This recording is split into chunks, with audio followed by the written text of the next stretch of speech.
Hay historias que no deberían de existir, realidades que nunca debieron escribirse. En un país donde cada día la violencia deja marcas imborrables, la infancia debería ser intocable, sagrada. Pero, ¿qué ocurre cuando hasta esa frontera es quebrada? El día de hoy vamos a platicar un caso bastante fuerte.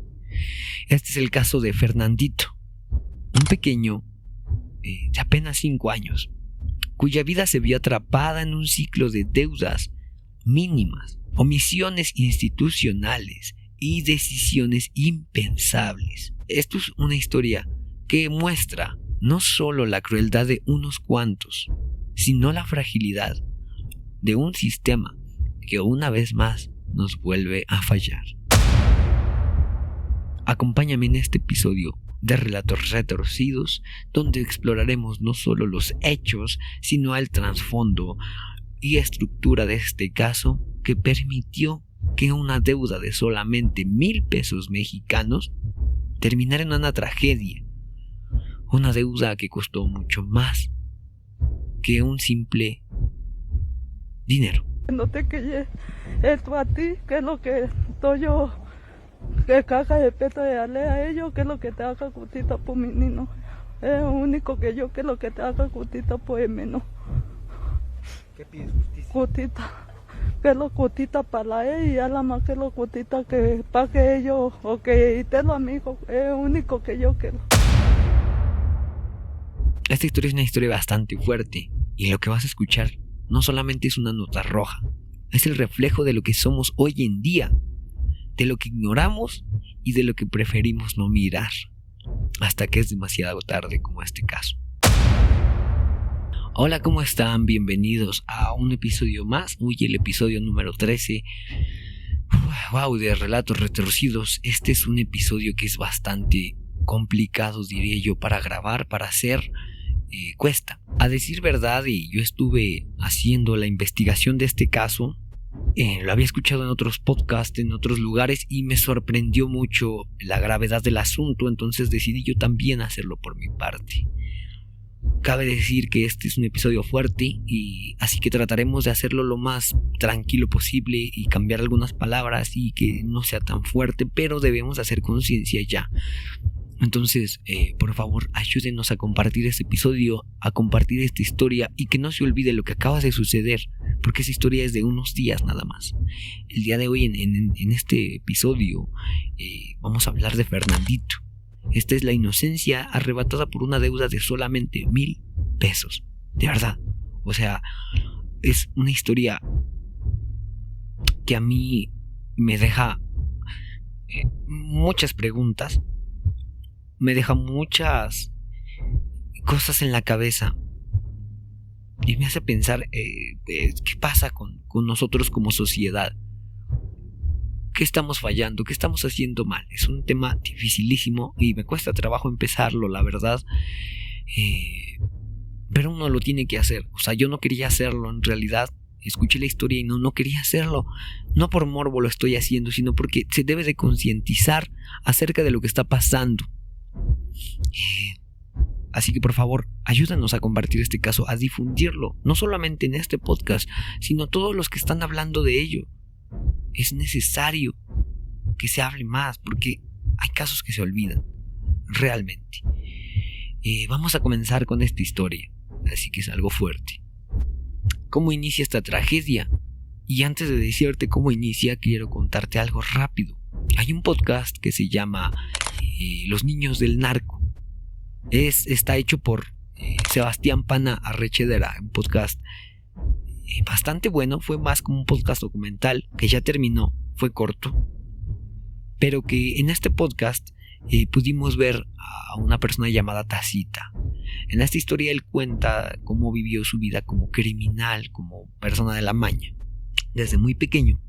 Y una de las cosas que a mí me llaman más la atención es que haciendo esta investigación me acordé de este podcast, y en un episodio voy a parafrasear más o menos lo que dijo. Y este muchacho que se conoce anónimamente como Tacita dice en un episodio: nosotros como la maña, como el narco, teníamos una regla, y cuando nos mandaban estoy parafraseando, claro, Pero cuando nos mandaban como a una misión o a un lugar a hacer algo, un crimen, teníamos que ir con las personas a las que las debían. Estaba prohibido para nosotros hacer algo ante unos niños, ante ancianos o ante personas inocentes, porque si nuestro patrón se daba cuenta, nos quebraba. Para esto, hasta ellos, que son personas de la maña, tienen otro tipo de vida mucho más diferente, más difícil, creo que hasta ellos tienen un límite. Hay una ética, hay un código de ética donde los inocentes no deberían de pagar. Dicho esto, comencemos con lo que es el inicio de la tragedia. Verás, es la tarde del 28 de julio de 2025, escaso un mes más o menos, cuando estos sucesos comienzan en la colonia Ejidal El Pino. Esto es un municipio en Los Reyes La Paz, Estado de México. Había un problemita aquí, una deuda económica, diría yo mínima, diría yo que es de cierto modo no imposible de pagar. 1,000 pesos mexicanos, en dólares equivalente a un poco más de $50. Esta deuda tan pequeña de dinero se transformó en una chispa que detona una de las tragedias quizá más estremecedoras de este año. Realmente no estamos exagerando. Vamos a ir entendiendo el trasfondo de este episodio. Es importante mirar el contexto social en el que vivía Fernandito. Y es que él era un niño de apenas 5 años, apenas 5. Pero él crecía en un entorno marcado por precariedad económica, la descomposición familiar y la ausencia del Estado. Mira, su madre, identificada en distintos reportes como Marcelina o Noemí, ella atravesaba serias dificultades para mantener el hogar. Además se encontraba en una relación con un padrastro que era alcohólico y agresivo, y era señalado por vecinos como responsable de agresiones físicas, no solamente con la mujer, sino con el niño, y además tenían negligencias alimentarias para Fernandito. En un intento desesperado de solventar esas carencias económicas, la madre recurre a un préstamo con una familia aledaña en esa colonia, con unos vecinos parecía ser. Y lo que parecía una salida temporal a un problema financiero se convirtió en un riesgo que sería bastante caro. Wow. Ese 28 de julio, Ana Lilia y Lilia, así se les conoce, N, tocan a su puerta. Llegan con una exigencia clara: el pago inmediato de una deuda. Y ante la imposibilidad de saldarla, estas mujeres hacen o toman una decisión muy distinta. Llegan al lugar, abre la mamá y les dice que la esperen un poco más, que no puede, ciertamente no puede pagar como tal ya mismo esa deuda. Desgraciadamente ellas no son tan pacientes, estas personas, y deciden empezar a tener un conflicto con esta mujer. Fernandito se encontraba dentro de su casa, de su hogar, y escucha el altercado y se asoma para ver qué pasaba. Esta es una decisión muy difícil, porque cuando lo ven, lo toman como rehén, se lo quieren llevar y aseguran a su mamá que no se lo van a devolver hasta que pague el dinero.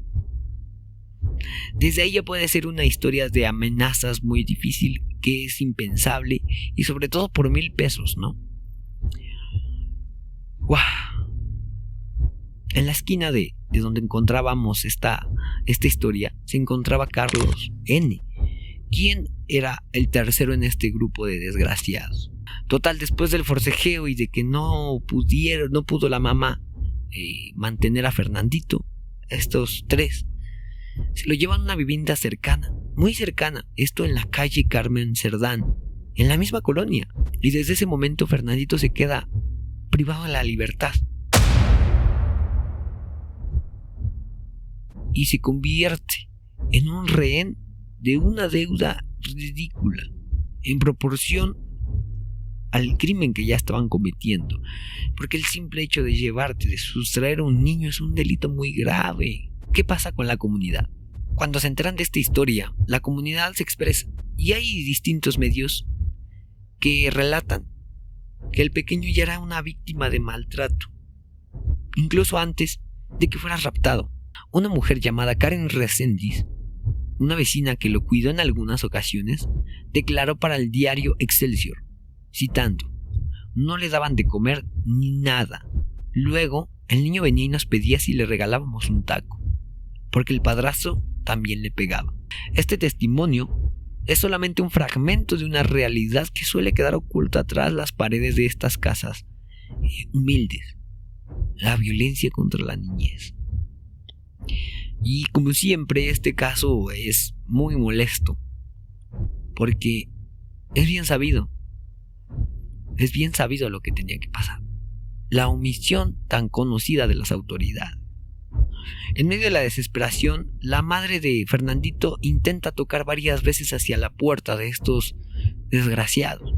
Toca las puertas varias ocasiones e implora verlo, pero todas las veces le negaron. Ante no saber qué hacer, la madre busca apoyo, ¿no? Y va con las instituciones. Acude al DIF municipal y a la Fiscalía Regional. Pero claro, fue ignorada. Y según testimonios, esta mujer tenía una discapacidad que todavía hace más difícil este caso. Una discapacidad del habla. Y esto es factor para que ni siquiera los que raptaron al niño, ni las personas que estuvieron en la Fiscalía Regional o en el DIF le hicieran caso. Parecía que estuviera hablando una persona mal de la cabeza. No le hicieron caso en ningún lado. Y este dato pues realmente es un caso, o es un dato fundamental, porque revela un patrón que es muy recurrente aquí en nuestro país. Verás, la revictimización y desatación a madres en situación de vulnerabilidad. Es que esto provoca violencia y en casos como estos, desenlaces trágicos y también irreversibles. Se comenta que el niño no es devuelto y finalmente el desgraciado caso da una vuelta horrorosa. El 4 de agosto de 2025, 8 días después de estar preso, rapto, secuestrado el niño, la madre logra formalizar una denuncia ante la Fiscalía General de la Justicia del Estado de México, la FGJEM. La denuncia movilizó a elementos de la Policía Municipal de La Paz y a la Policía de Investigación. Pero ¿sabes qué? 8 días después, cuando regresan a la vivienda señalada, se encontraba ya un olor penetrante de descomposición que los guió hacia una habitación. Ahí encontraron un costal blanco. Estaba escondido entre basura y dentro estaba el cuerpo sin vida de Fernandito. Él estaba envuelto en sábanas y en bolsas plásticas. El informe preliminar indicaba un avanzado estado ya de descomposición. Y aquí es cuando estas tres personas, Ana Lilia y Carlos N., son detenidos y puestos a disposición del ministerio. ¿Qué es lo difícil? Que este es un caso que no es aislado.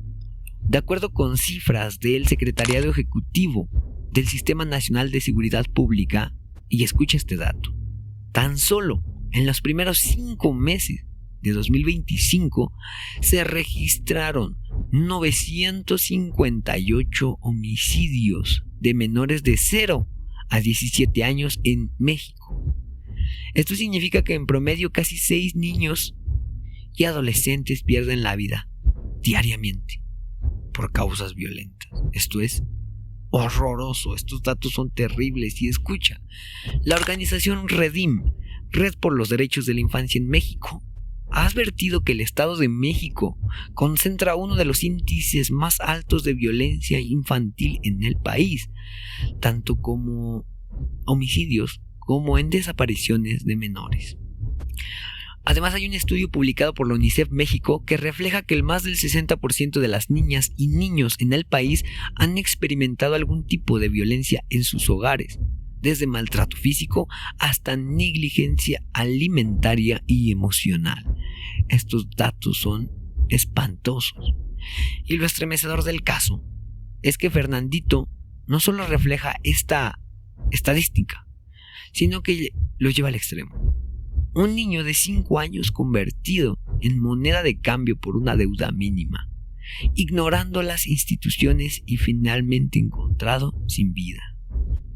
En la historia de Fernandito hay un elemento que golpea tanto la tragedia como sí misma, y es un golpe fuerte: la ausencia del Estado que debería de proteger no tanto a nosotros como adultos, sino a las personas vulnerables, en este caso como a él. El 28 de julio, como te comentaba, el mismo día que fue raptado Fernandito, la madre ocurrió que acude al DIF municipal de La Paz. Relata que su hijo ha sido llevado a la fuerza y pide ayuda inmediatamente. La respuesta fue su indiferencia total y canalizaron a esta mujer a otra institución, negándole así el registro de forma real de esta denuncia. Posteriormente se acerca a la Fiscalía Regional de Nezahualcóyotl, cosa que una vez más es desestimada, y se sabe que la madre, como tiene esas dificultades del habla, pues evidentemente la tomaron casi como una loca. El DIF municipal, institución que es creada precisamente para salvaguardar los derechos de la niñez, no solo no intervino, sino que después de este caso quiso deslindarse de Fernandito. Y es que su director Mario Cristalinas declaró en entrevistas que no existió omisión ni abandono, sí, claro, y que en ningún momento la madre acudió a solicitar ayuda. Sin embargo, los testimonios vecinales y familiares contradicen esta versión.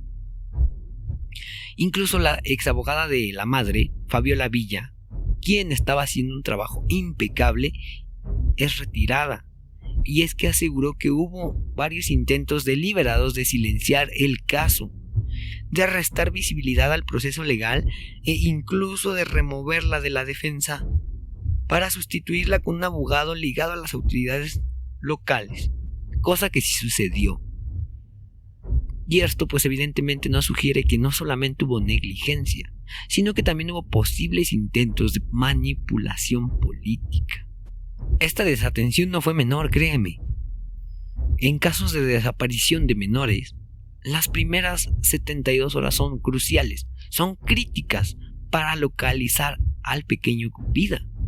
Y según la propia Comisión Nacional de Búsqueda, dice que retrasar la activación de protocolos disminuye hasta en un 80% la probabilidad de que se rescate con vida. La tragedia de Fernandito obliga a preguntarnos de qué sirve la existencia de instituciones si no llegan a ser capaces de actuar cuando más se les necesita. México ha firmado tratados internacionales como el de la Convención sobre los Derechos del Niño de la propia ONU, donde se compromete a garantizar la vida, la supervivencia y el desarrollo de la infancia. Sin embargo, en la práctica, estas promesas solamente se quedan en papel. Y un informe de 2023 de la Redim documenta que en México al menos 6 de cada 10 denuncias de violencia infantil no reciben un seguimiento adecuado, y que los ministerios públicos suelen minimizar o revictimizar los reportes de madres en situaciones vulnerables. El caso de Fernandito es una falla sistemática que hace evidente lo siguiente: que el DIF no activó ningún protocolo de emergencia, que la Fiscalía simplemente desestimó las denuncias iniciales, que la madre fue discriminada por esa condición del habla, y que el Estado llegó tarde, muy tarde, y cuando llegó lo único que encontró fue un cuerpo dentro de un costal. El Estado una vez más nos ha fallado. Nuestro gobierno una vez nos ha fallado, y no es la primera vez, ya van muchísimos, pero muchísimos casos. La omisión institucional no solo es un error administrativo, es una forma de violencia estructural. Es la confirmación de que en México hay vidas que parecen tener menos valor que otras, y que las instituciones, en lugar de proteger, terminan invisibilizando a quienes más lo necesitan. Verás, Fernandito no solo fue una víctima de quienes lo privaron de la libertad, también fue víctima de un sistema que lo dejó prácticamente solo, y de unas autoridades incompetentes y mediocres que cargan con la responsabilidad de haber permitido que esta tragedia no ocurriera. Mira este dato, es inquietante. De acuerdo con el Diagnóstico Nacional sobre la Atención a la Violencia contra Niños, Niñas y Adolescentes de la UNICEF en 2022, dice que en México solamente 4 de cada 10 casos denunciados reciben medidas inmediatas de protección. Inmediatas.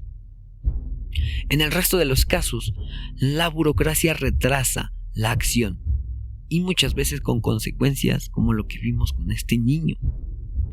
¿Cuál es el análisis psicológico y de este entorno? ¿Qué es lo que pasó? En el caso de Fernandito, el entorno en el que él se desenvolvía, pues su vida ya mostraba señales claras de violencia y de que era un niño muy vulnerable. Desde una experiencia psicológica y social, entender las dinámicas de la vida de Fernandito no justifica lo que ocurrió, pero sí explica cómo el crimen encontró un terreno fértil para poder desgraciadamente desarrollarse. En el entorno familiar, los testimonios una vez más revelaban que Fernandito sufría ese maltrato físico con la negligencia alimentaria, esto en su propio hogar. Era agredido el niño. La familia tenía problemas económicos y además no contaban con herramientas para que este niño pudiera tener una vida al 100% pleno. Este tipo de dinámicas encajan dentro de lo que la psicología denomina como el entorno familiar disfuncional de riesgo. Y este es caracterizado por violencia doméstica normalizada, por carencias económicas extremas que limitan la atención básica y por una dependencia emocional de los adultos responsables, lo que genera omisiones graves en la protección del menor. Los niños en estas condiciones desarrollan un estado de hipervigilancia. Esto es decir, que viven constantemente alertas ante la amenaza de violencia y muestran señales de apego inseguro, lo que los hace más propensos a una revictimización. Según datos del estudio sobre la violencia familiar en México del INEGI en 2023, el 63% de los niños son víctimas de violencia grave, y ellos ya vivían en hogares donde existían antecedentes de agresión o de negligencia. ¿Qué pasa con estos desgraciados? ¿Y cuál es la lógica de esa violencia? Porque simplemente como persona no lo entiendes. Estos 3 detenidos actuaron bajo una lógica de violencia aprendida y una deshumanización completa, no solo de la víctima, sino ya de la deshumanización completa de ellos mismos como personas, como seres humanos. Y es que secuestrar a un niño de 5 años ya no es algo tan padre, y algo como una deuda de 1,000 pesos es algo peor. Ellos evidentemente tenían una falta grave de empatía. Esto podría ser un posible rasgo de trastorno de personalidad antisocial. Además, la normalización de la violencia como forma de resolver conflictos, en este caso económicos, es algo alarmante. Y con ese pensamiento utilitario, donde la vida de un niño se reduce a un objeto de intercambio, esto es denigrante. Verás, los estudios del Manual Diagnóstico y Estadísticos de Trastornos Mentales, conocido como el DSM-5, señalan que este tipo de conductas se asocian a perfiles de trastorno antisocial de la personalidad. Esto es caracterizado por desprecio hacia los derechos de los demás y un uso de la manipulación o de la violencia para lograr estos objetivos. No obstante, también tenemos que verlo de un lado, de cierto modo, socioeconómico. Escucha, las familias en pobreza estructural y con baja educación formal suelen reproducir dinámicas de poder y venganza más violentas. Solamente en México, la ENVIPE, del INEGI en 2022 indica que el 42% de los conflictos vecinales en zonas marginadas derivan en violencia verbal o física, mucho más que en zonas con estabilidad económica. Y esto lo podemos asegurar. Nos centramos muchas veces en casos como estos monstruos y le damos mucha voz a estos desgraciados, pero a las víctimas muchas veces los olvidamos. El niño realmente fue una víctima múltiple, en varios niveles. Primero vivió una victimización intrafamiliar, lo que era la violencia y la negligencia en casa. Desde ese momento ya Fernandito sufría y padecía. Pero también había una victimización social. La ausencia que tenía de redes comunitarias efectivas no podían proteger a este pequeñito. Además, pues la clásica victimización institucional e incluso gubernamental. Una vez más, pues las faltas de respuesta del Estado a las denuncias de su madre. En psicología del trauma, esto se conoce como victimización acumulativa. Las investigaciones de Brier y Espinazola en 2019 demostraron que los niños que experimentan múltiples formas de victimización presentan tasas más altas de un daño severo, porque la violencia no proviene de un solo frente, sino de todos los espacios que deberían de ser para protegerlos. Recordaremos un sinfín de casos donde los niños pierden la vida, con crímenes y con historias terribles, y esto nos simbra. Recordar el caso de Paulette en 2010, recuerdas muy bien, ¿no? Una negligencia institucional y fallas en la investigación. Esto en torno a la desaparición y hallazgo de una niña que solamente tenía 4 años, pero que las condiciones terminaron siendo mediáticas y diferentes porque la familia de Paulette Guevara era una familia acomodada y de dinero, entonces se pudo dar una resolución entre comillas más rápida. Lisette, ¿qué fue lo que pasó? Yo acosté a mi hija a dormir alrededor... En esta cama. En esta cama. Esta es la cama de Paulette. La está estrenando aparte. Cuando dices que es una niña especial, ¿a qué te refieres? Ella es una niña que nació muy prematura, de 25 semanas de gestación. ¿De 25 semanas? Sí. La declaración, pues, había dicho su suegro que no era imposible que cupiera una niña allí, ¿no? Entonces, ¿qué es imposible? Sí, yo. ¿Esta es la cama? Pero en 2020 también hay un caso de una pequeñita llamada Fátima en la Ciudad de México. Recordarás que una niña de 7 años fue privada de la libertad y después fue encontrada sin vida. La escuela, las autoridades escolares y la fiscalía tardaron horas en actuar tras la alerta de desaparición. En el video que se nos mostró, y que fue por cierto un video tomado de cámaras de seguridad de casas y no así del gobierno de la Ciudad de México, se muestra a la pequeña que no pone ninguna resistencia, acompañada de una persona como de 30 a 35 años, según nos han informado, caminando por diversas calles cercanas a la escuela. Pero bien, en psicología social se habla de la invisibilidad del sufrimiento infantil. Un caso muy común. ¿Por qué? Porque mientras los adultos suelen recibir algún grado de atención institucional, los niños en situación de pobreza son vistos como secundarios y muchas veces sus vidas se pierden en un mar de burocracia. Aquí lo más difícil y perturbador de este caso y de los demás es que no es solo la brutalidad del acto, sino la certeza de que la tragedia se pudo evitar de muchas maneras.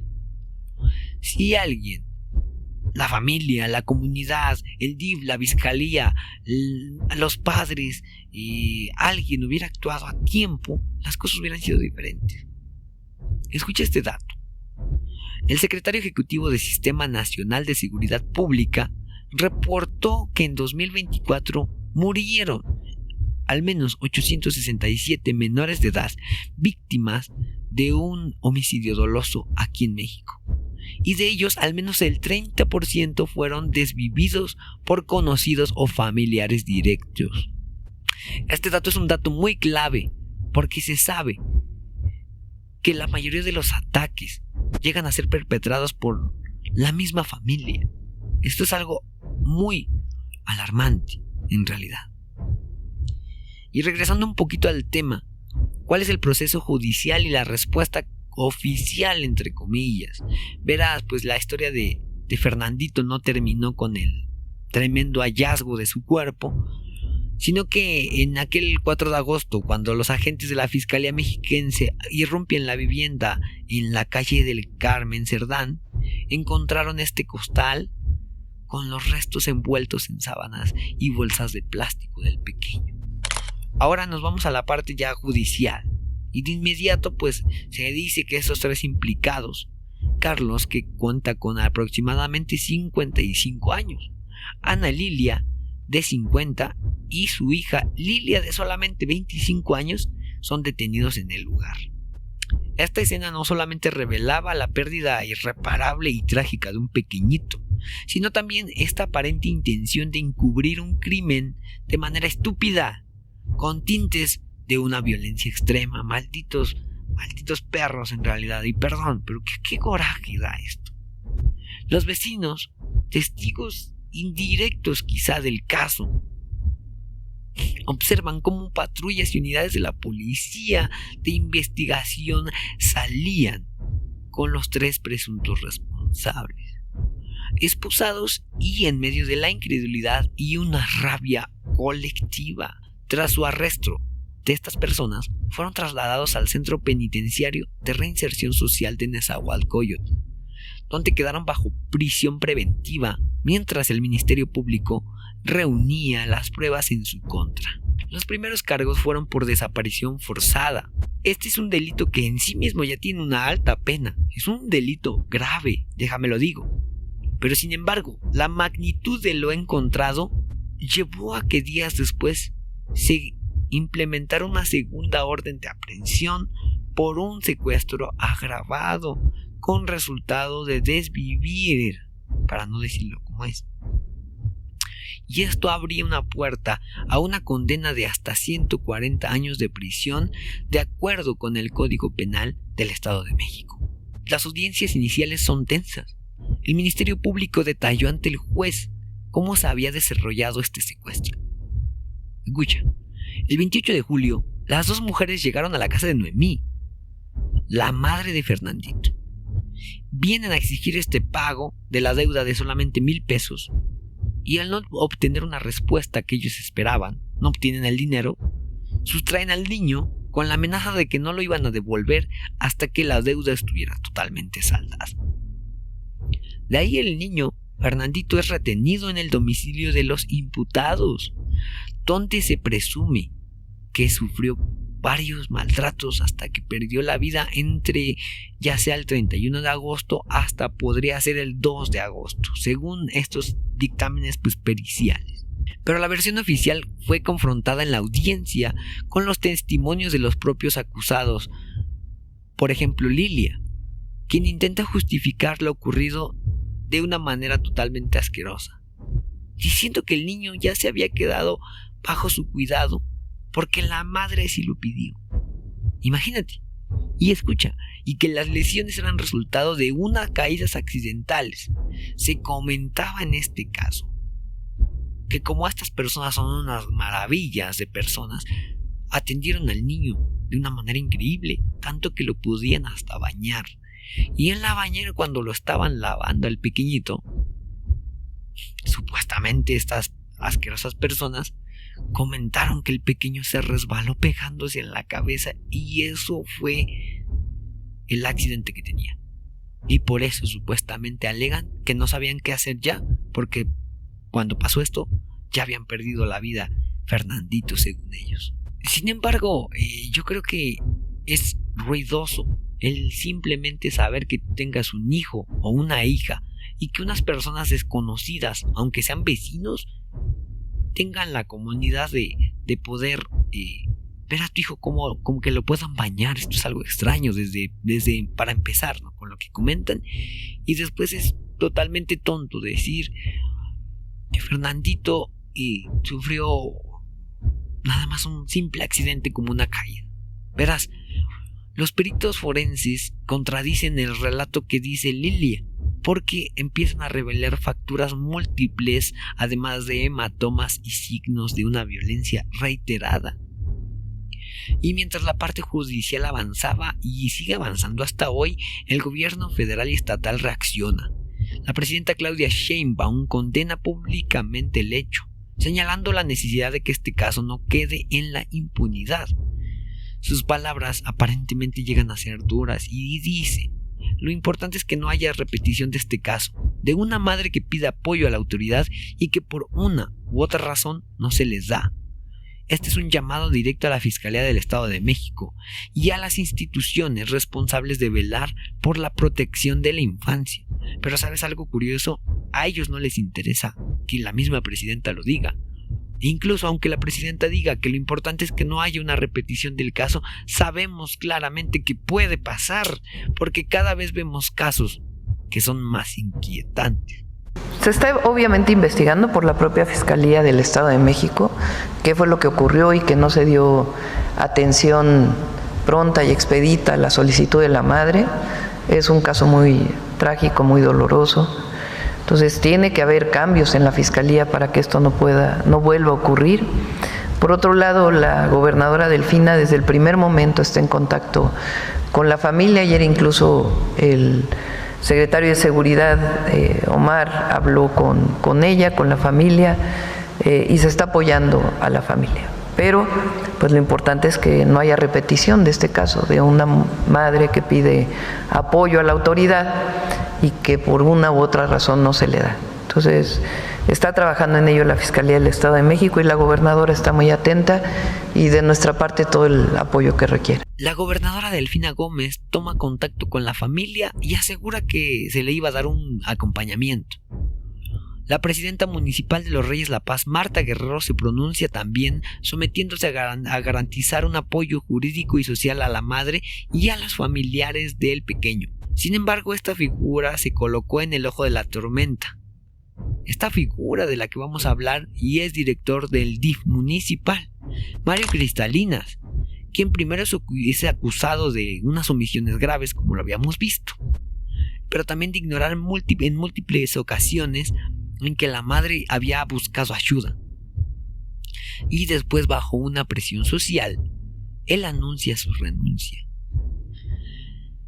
Pero después se retracta, alegando de que no existía registro de que la madre hubiera pedido apoyo formalmente en su institución.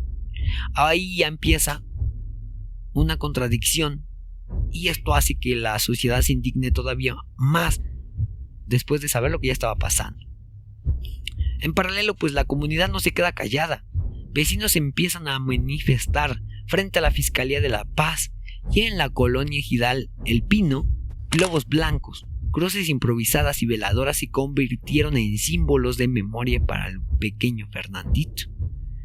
Los pobladores acusaban a las autoridades de negligencia, señalando que de haberse actuado con prontitud, el niño pudo haber sido rescatado con vida. El proceso judicial sigue su curso. Los acusados permanecerán recluidos para siempre, espero yo, pero mientras se desarrolla la investigación complementaria con un plazo de 3 meses fijado por el juez. La carga de pruebas, los testimonios vecinales y los dictámenes periciales apuntan hacia un caso emblemático, no solo por la brutalidad del hecho, sino por el reflejo que ofrece la fragilidad institucional y la vulnerabilidad de la niñez en México. Escucha estos datos interesantes porque según una vez más el Redim, entre enero y noviembre de 2024 se registraron 2.243 homicidios de niñas, niños y adolescentes en México, lo que supone un incremento del 6.5 con respecto al mismo periodo pero del año anterior, cuando se comentaba a través del presidente Andrés Manuel López Obrador que ya no había violencia en México. Estos datos cada vez les dan más duro no solo al sexenio pasado sino al actual. UNICEF reporta también que el 62% de los menores entre 1 y 14 años han sufrido algún tipo de maltrato en su entorno inmediato. Además, cada día son victimados en promedio 3 menores por violencia extrema. Además, un estudio del CSNSP revela que durante 2024 se documentaron 37.812 delitos contra personas de, escucha bien, 0 a 17 años, incluyendo homicidios, desapariciones, trata y abuso íntimo. Pareciera que en nuestra comunidad, en donde nosotros vivimos, las cosas están bien. Pero no podemos voltear a los lados, no tenemos esa facilidad de hacerlo. ¿Será también que ya la violencia la normalizamos tanto que se nos hace tan normal de escuchar un caso como este? Escuchar que en 2024, 2.243 homicidios de niñas y niños sucedieron en México nada más, y que incrementó este dato del 6.5%, y que en 2024 pues se denotan 37.812 delitos contra personas desde 0 a 17 años. ¡Qué terrible!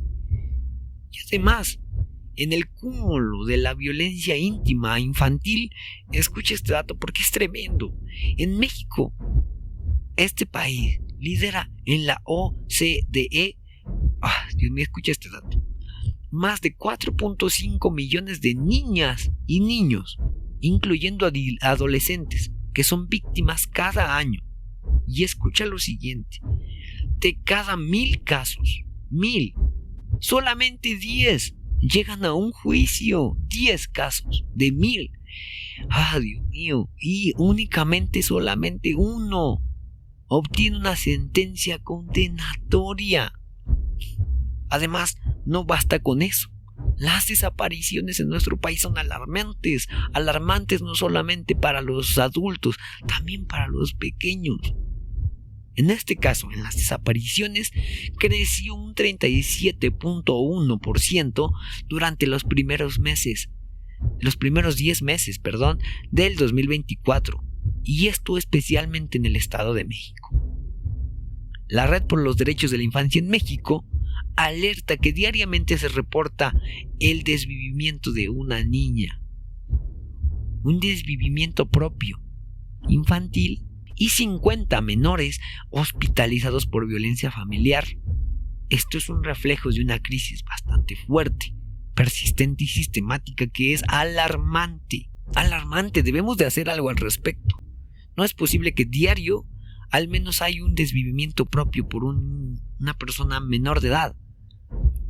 No es posible que diario haya el desvivimiento de una niña.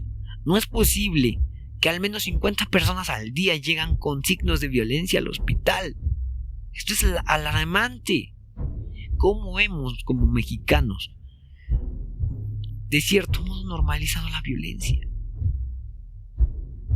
Esto es peligroso. Realmente es peligroso porque nos puede llevar a simplemente desnaturalizarnos, desmoralizarnos como personas y simplemente ya no sentir nada de los que están a la izquierda o a la derecha. Realmente esto es alarmante, amigos. Este es un dolor difícil de llevar. Un dolor difícil en realidad. Es complicado, ¿saben? En esta investigación, una de las cosas que quizás más me dolió es el dolor colectivo de la sociedad, ¿no? El ver reportajes, el ver este tipo de historias me llenan de inquietud. Veíamos que en el Ejidal del Pino, donde sucedió esto, pues se hace el velorio y recuerdan los vecinos, los familiares con respecto a Fernandito. Es muy triste, en realidad. Es muy triste porque se comenta que una de las asistentes decía que ese niño pedía hasta un taco en la calle. Una protesta que no solamente era simbólica, esto ya era un grito colectivo. La gente gritaba mientras estaba el velorio, no más indiferencia, exigían una respuesta de las autoridades. Y esto estaba siendo muy difícil. Para esta parte del episodio, pues no podemos hablar mucho del caso, no hay muchos datos, pero podemos decir que este episodio es para que el público entienda que Fernandito no murió solo por una negligencia familiar, sino dentro de un contexto estructural donde la violencia hacia la niñez está normalizada y es invisibilizada por un maldito Estado. Ay, Dios. Los datos que acabamos de ver no son causales. Todos los días decenas de niños en México viven situaciones en riesgo, pérdida y violencia dentro de un sistema que no responde y no hace nada. Y sin embargo, en medio de esta indiferencia, también hay humanidad. La comunidad que se organizó, que veló el cadáver del pequeño Fernandito y que exigió justicia, nos muestra que es posible en el tejido social que aún valora la vida de los más vulnerables. Casi para terminar este episodio quisiera decir que este caso nos muestra el rostro más oscuro de nuestra sociedad, de nuestro México.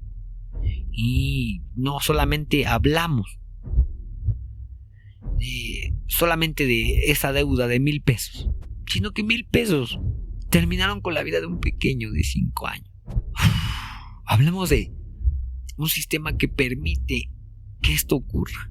Hablamos de instituciones que miran hacia otro maldito lado, de autoridades que tardan demasiado tiempo y de una comunidad que aún con su dolor fue la única en levantar la voz. Como decíamos, en México, cada año miles de niños y niñas viven bajo el riesgo del abandono, el maltrato y también la violencia. Fernandito no es un número más, nada más. Simplemente es un espejo. Nos recuerda que la indiferencia puede ser tan letal como la violencia misma. ¿Cómo llegamos a un punto en el que la vida de un niño vale menos que una deuda de 1,000 pesos? ¿Qué nos dice de nosotros como sociedad, amigos míos? Que un menor tenga que pedir comida en la calle, mientras el Estado, el municipio y las instituciones no lo protegen.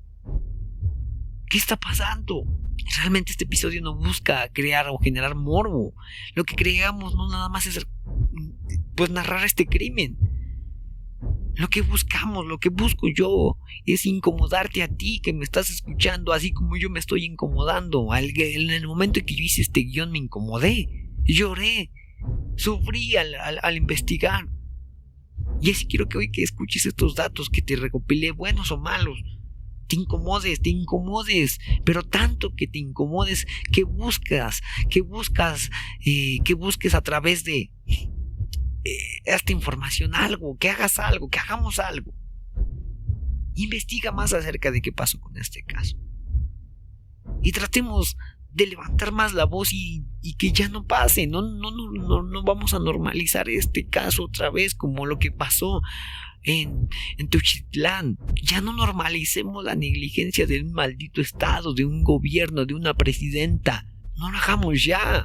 Si seguimos permitiendo que las autoridades minimicen el dolor de quienes menos pueden defenderse, ¿qué va a pasar después?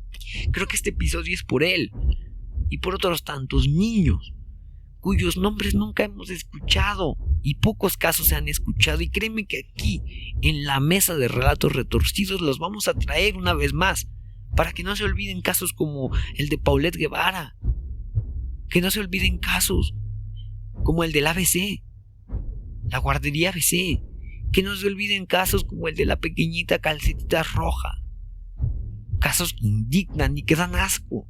Amigos míos, realmente hay que hacernos una pregunta: ¿qué estamos dispuestos a hacer para cambiar?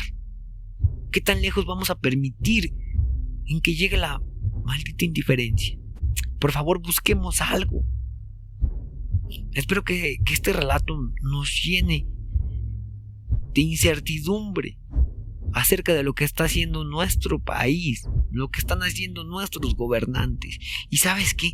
No solamente esto es con el nuevo gobierno para que no digan que yo soy un antimorenista, no pasa así, sino que también pasa desde antes, pero es alarmante que en estos nuevos 2 sexenios está incrementando la violencia de modos impresionantes. Amigos, este caso a mí me llena de mucha rabia. Es muy triste, amigos, es muy triste. Y de verdad pareciera que no nos afecta, pero sí nos afecta. Nos afecta, amigos míos. No es posible. Si tú tienes un hijo, una hija, un primo, una hermana pequeño, ponte en el lugar de Fernandito. ¿Qué pasaría si tu familiar más pequeño viviera esto?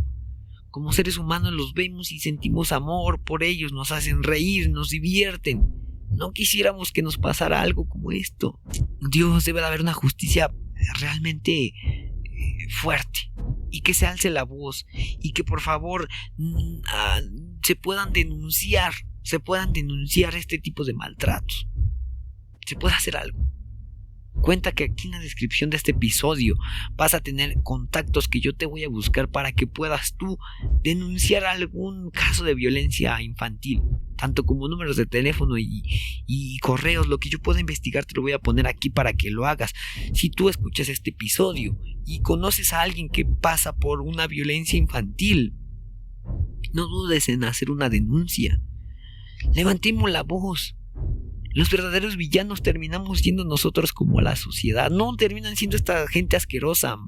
Terminamos siendo nosotros, porque en muchas ocasiones lo vemos y permitimos, nos vamos de largo. Es impresionante este caso, uno más que se añade a la lista de lo que ha sucedido en este sexenio pasado de Andrés Manuel López Obrador y de lo que está pasando con Claudia. Repito, no son nada más ellos, pero la violencia que alegaban que ya no sucedía está en incremento en todas las áreas. Es algo que nos está perturbando. Amigos míos, debemos de hacer algo al respecto, pero debemos hacerlo ya. Es un caso, amigos, que me deja a mí muchas cosas en la cabeza. Quiero dar por terminado este episodio. Ya no hay más información acerca del caso, o sea, van a ir saliendo más cosas. No hay mucho que hablar sobre lo que sucedió, pero sí es fuerte este caso. Sí es fuerte. Es molesto saber todo lo que pasa. Es molesto saber que en este mundo o en este país ya no podemos tener a nuestros pequeños libres o seguros porque no sabemos qué pueda pasar más adelante. Es terrible. Es terrible porque los pequeños son sagrados. Cito la Biblia cuando dice: Jesús, dejad que todos los niños se acerquen a mí, porque de ellos es el reino de Dios. Y antes hacía una conciencia total de que se había un pleito, un caso muy contado. Los pequeños no tenían nada que ver.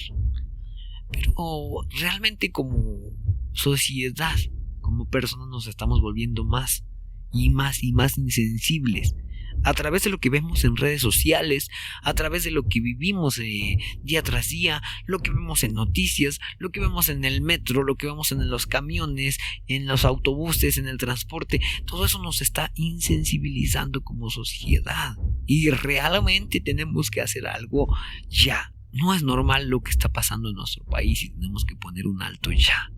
Buscar la forma, créanme, amigos. Este caso de Fernandito, como todos los casos de cualquier pequeño, ojalá no los pudiéramos contar. Ojalá estos casos se omitieran y no tuviéramos que pasar por esto. Pero aquí está un caso más. Levantemos la voz. Levantemos la voz porque a nuestro gobierno, a nuestros gobernadores, a nuestros senadores, a toda la gente que conforma esta política, digamos entre comillas, justa, no les interesa nada de lo que estamos haciendo en realidad.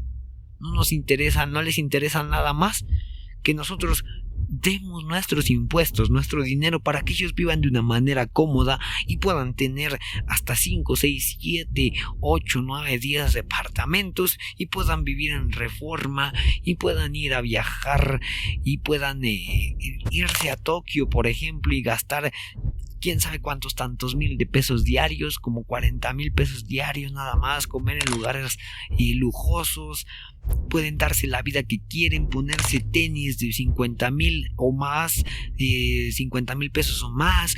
Pueden comprarse sacos y ropa de diseñador, pueden comprarse los mejores celulares, pueden ganar un sueldito de mínimo 130,000 pesos mensuales más lo que se roban. Es impresionante que esta gente, y sí, lo tenemos que decir, pues sí, la gente que comanda nuestro país, que hoy en día, y me refiero a hoy porque el caso de Fernandito sucedió en este sexenio, en el caso de Morena, de Claudia Sheinbaum, es impresionante que todo este partido que alegaba austeridad solamente esté diciendo lo contrario, porque el internet no se le olvida nada y tiene memoria. Y este caso no se va a olvidar. Ni los demás, ni Teuchtitlán se ha olvidado. Pero ¿sabes qué? La gente prefiere ver tonterías como la maldita casa de los famosos, que semana tras semana o que se transmite diario y que están viendo a ver quién va a ser el eliminado, qué va a pasar, que esta persona y que el otro, y que viene el boxeo de tal youtuber, que se van a pelear ellos, que la gente prefiere perder el maldito tiempo en eso, que la Leagues Cup, que en Estados Unidos, que esto y que el otro, y que oye, ya, en realidad nosotros como mexicanos tenemos mucho la culpa. Perdón, pero sí me molesto mucho, porque sí tenemos la culpa. Porque preferimos estar viendo estupideces, volteando hacia la izquierda, a la derecha, y no centrarnos en este tipo de casos. Cuando México, como mexicanos, lleguemos a ser un país o una población educada, y una población que esté cultivada, y dejemos todas esas estupideces que nos retrasan la mente, segurito este tipo de cosas van a ir disminuyendo. Porque la música influye también. Artistas como del reggaetón, que no estoy en contra, pero el mensaje que dan, los estilos de vida que te enseñan los reggaetoneros, los youtubers, hacen que la gente cambie y desfragmente su cerebro. Cosas como la casa de los famosos, que te dejan horas y horas y horas viendo en una pantalla qué es lo que hacen. Todo este tipo de casos nos retrasan. Las redes sociales, lo que vemos, lo que consumimos, realmente nos deja como primitivos una vez más, y estamos haciendo prácticas que creo que ni en la prehistoria se hacían. De verdad, cada vez son peores. ¿Hasta dónde vamos a llegar? ¿Hasta dónde vamos a parar? ¿Qué es lo que sigue? ¿Qué es lo que viene? No te sorprendas, porque las noticias vienen siendo cada vez peores. Y no es por ser pesimista, pero lo que viene, va a venir una historia todavía peor a la de Teuchtitlán recientemente, va a venir una historia peor a la de Fernandito, y van a venir historias peores. Así que si no hacemos nada para cambiar el mundo, en especial nuestro país, prepárate, porque vienen historias peores. Empecemos desde casa, dejemos de insultar a nuestros pequeños y decirles son unos tontos, son inútiles, no sirven. Tratémoslos con amor, porque ellos son lo más esencial en la familia. Los pequeños son el oro presencial, son oro los pequeños. No importa las condiciones en cómo hayan venido a este mundo, no importa nada siempre y cuando ellos vivan una vida plena, porque ellos como pequeñitos lo merecen. Los pequeñitos merecen vivir una vida mucho mejor a la que nosotros vivimos. Son niños, ellos merecen todo lo mejor de nosotros. Es lamentable, pero esperemos que hagamos algo al respecto y que empecemos a tratar a los niños como nosotros nos tratamos, porque ellos mismos merecen el mismo respeto y valor que nosotros también como personas. Los adultos mayores, nosotros de edades medianas, todos en general, merecemos vivir en un lugar de respeto y de paz. Por favor, hagamos lo que sea para que las cosas sucedan de la mejor manera. Amigos míos, no quisiera cerrar ya este episodio, pero es suficiente. Ya he escuchado muchas cosas y la verdad te quedas con muchas cosas que hablar y que decir. Solo deseo y le pido a Dios en mis oraciones que Fernandito descanse, porque son pequeños y sé que el cielo es de ellos, de los pequeñitos. Hagamos que las cosas sucedan, que las cosas cambien, por favor. Dejemos que la gente estúpida siga teniendo puestos importantes, cargos importantes, y que los youtubers, que los influencers que no sirven para nada, no les demos exposición, que no crezcan, que no hagan nada, que no moneticen, para que se larguen, para que se purifique una vez más el algoritmo de todas las redes sociales y solamente quede la gente que vale la pena quedarse, la que te enseña, la que te deja un mensaje interesante, que programas como La Casa de los Famosos, como todo ese tipo de programas que te quitan el tiempo, sean no vistos, para que ya no haya rating y desaparezcan. Las comedias, todo este tipo de cosas nos está retrasando. El TikTok, todas esas cosas que vemos nos retrasan. Pero ojalá lleguemos a ser una sociedad más intelectual, más pensante y más inteligente, y decidamos cambiar de una tajada todo. Empezaremos por cambios pequeños. Desde casita empezaremos a cambiar qué escuchamos, qué vemos, cómo tratamos, cómo hablamos, y de ahí vamos a ir haciendo un cambio maravilloso, uno por uno, y se van a sumar, y te aseguro que estos casos dejarán de sonar. Yo deseo que este caso se nos quede cimbrado a todos. No solo los que vienen. Por eso tratamos de contar este tipo de cosas, no solamente crímenes, sino historias reales como esta terrible que pasó en nuestro país. Amigos, pues espero que este relato pues te haya tocado, que no te quedes en silencio. Habla de este episodio, habla de este capítulo, de los demás que puedas ver de Fernandito, compártelo, exige justicia en tu comunidad, haz ruido social. No vamos a olvidar a Fernandito, no lo olvidemos, amigos míos. Sabemos que la memoria es la última forma de evitar que se repita, que haya memoria y que no olvidemos a Fernandito. 5 años tenía este pequeño. Ya no quiero hablar más en realidad. Espero que este capítulo sea de reflexión brava para todos nosotros, porque para mí lo fue. Pues bueno, así cerramos episodio. Y pues recuerda que esto fue Relatos Retorcidos, donde el eco del crimen y la sombra de la realidad siempre nos recuerda que lo más aterrador no es lo que imaginamos, sino lo que vivimos. Y lo terrorífico en este caso no era imaginarse que había monstruos o que había fantasmas, sino lo terrorífico fue lo que se vivió con este pequeñito llamado Fernandito. No lo olvides, este episodio no debe de quedar en el olvido. Compártelo muchísimo, que haga ruido.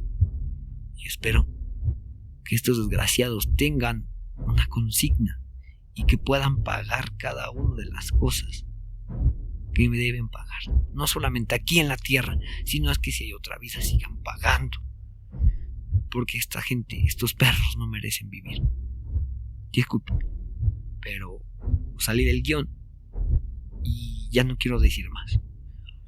Soy tu amigo Daniel García y nos vemos la próxima semana con un nuevo episodio aquí en Relatos Retorcidos. Hasta entonces, nos vemos.